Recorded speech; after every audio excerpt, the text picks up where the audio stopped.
The drumbeat of a new Cold War is getting louder, and at the heart of this escalating tension is a fresh, high-tech arms race. On one side, you have the near-mythical hypersonic missile. It's a weapon that promises to travel at incredible speeds, rendering traditional defenses obsolete. On the other, you have the supposed answer to this threat: advanced air defense systems. Russia's S-500 Prometey stands at the forefront of this defensive push. It's being marketed as a world beater, a system so advanced it can swat these ultra-fast weapons out of the sky like flies. But is that really the case? We're living in an era of military marketing and relentless propaganda.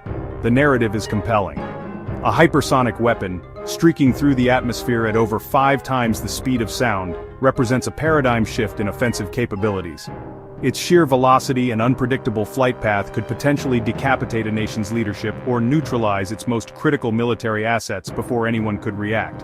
In response, Russia has presented the S-500 as the ultimate shield, a technological marvel capable of defending against not just traditional threats like jets. So, what exactly is the S-500 Prometey? In simple terms, think of it as the big brother to the already formidable S-400 Triumph system. It's not just an upgrade, it's designed to be a completely new class of air and missile defense. The S-500 is a mobile surface-to-air missile system. This means its components are all mounted on massive trucks. Radars command vehicles' missile launchers. This mobility is key. It allows the system to move around, making it harder for an enemy to find and destroy it before it can be used. It's not a static fortress.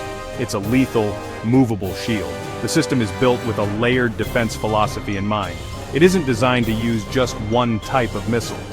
Instead, it's equipped with a family of different interceptors, each tailored for a specific type of threat. Some missiles, like the 40 N6M, are designed for very long-range engagements, bomber aircraft, spy planes. To understand why defending against hypersonic missiles is so hard, you first need to understand what makes them special. The term hypersonic itself simply means anything that travels faster than Mach 5. That is 5 times the speed of sound, roughly 1 mile per second or faster. But speed alone isn't the whole story. Ballistic missiles have been traveling at hypersonic speeds for decades during the terminal phase of their flight. The real game changer isn't just velocity, it's speed plus maneuverability within the atmosphere. This is what sets them apart and creates a nightmare for defenders. There are 2 main types of these new weapons. The first is the Hypersonic Glide Vehicle. An HGV is launched on a traditional ballistic missile rocket. Instead of a predictable arching ballistic missile trajectory versus hypersonic glide vehicle flight paths. The vehicle detaches and glides through the upper atmosphere. It can perform sharp, unpredictable maneuvers, pulling up, diving down. Modern air defense, at its most basic level, is a chain of events. You can break it down into a simple mantra: find, fix, track, target, engage, assess, often shortened to just find, fix, finish. Every single link in this chain must work perfectly and in fractions of a second. If any link breaks, the entire defense fails. An incoming missile doesn't give you a second chance.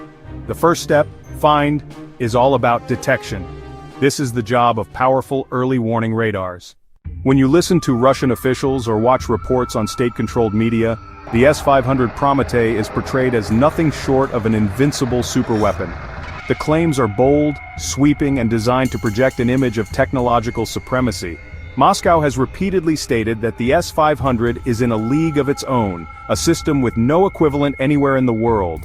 They don't just say it can handle existing threats, they explicitly market it as the definitive answer to weapons that are still in development or just beginning to enter service in other countries, including stealth aircraft and, most importantly, hypersonic missiles of all types.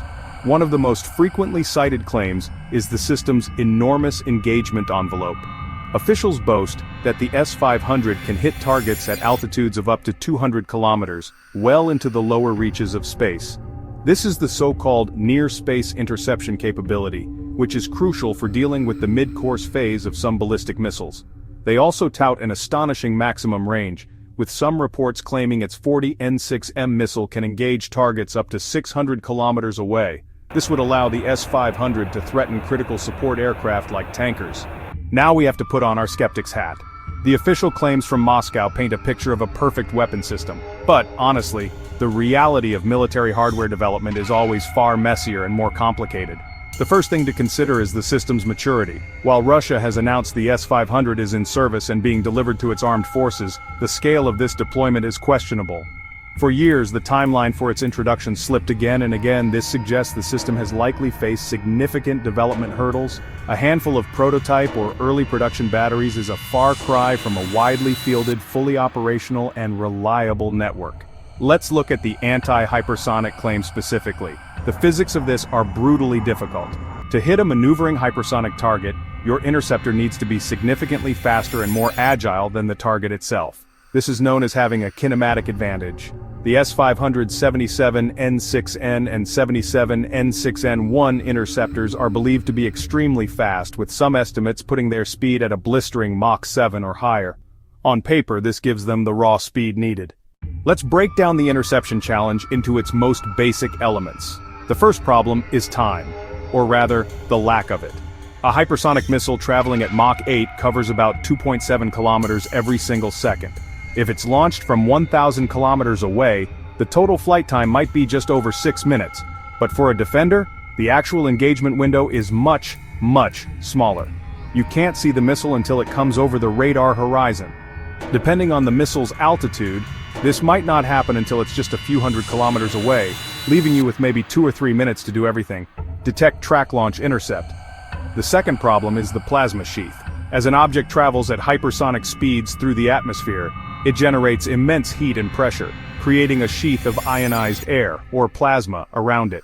This plasma can absorb or distort radio waves, which is exactly what radars use to track a target. This can effectively make the hypersonic vehicle blind to certain types of radar at certain points in its flight. While there are ways to mitigate this, such as using different radar frequencies, it adds another layer of profound difficulty to maintaining a solid, weapons-quality track needed to guide an interceptor. The third, and perhaps greatest challenge, is maneuverability. When you move away from official Russian state media, the consensus among Western defense analysts and experts is far more skeptical. While no one dismisses the S-500 outright, it is, by all accounts, a very capable and dangerous air defense system. There is significant doubt about its proclaimed ability to reliably counter maneuvering hypersonic weapons.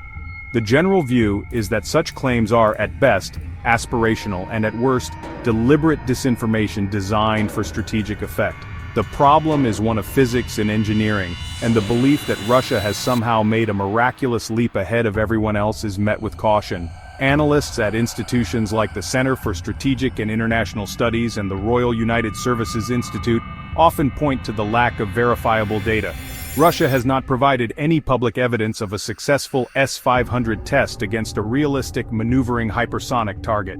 The tests that have been publicized, such as a long-range intercept of a ballistic missile target, are impressive, but do not replicate the unique challenges posed by a weapon like an HGV. Without transparent test data, the claims remain just that, claims. It's a case of show me, don't just tell me. So, after cutting through the hype and examining the cold, hard facts, what is the final verdict? Can the S-500 really stop hypersonic missiles? The most honest answer is, maybe, but probably not reliably, and certainly not against all types of hypersonic threats. The system likely has a limited capability, especially against hypersonic weapons flying on less aggressive trajectories, more predictable trajectories. The raw speed of its interceptors and the power of its radars cannot be discounted. Under ideal conditions, against a non-maneuvering target, an intercept is theoretically possible. Against a slightly maneuvering target, an intercept is theoretically possible. But warfare is never conducted under ideal conditions. The S-500's claims must be seen as the absolute best-case scenario marketing pitch. In the real world, a determined attacker would not send a single hypersonic missile on a simple flight path. They would launch a coordinated attack, using salvos of missiles arriving from different directions. They would employ decoys,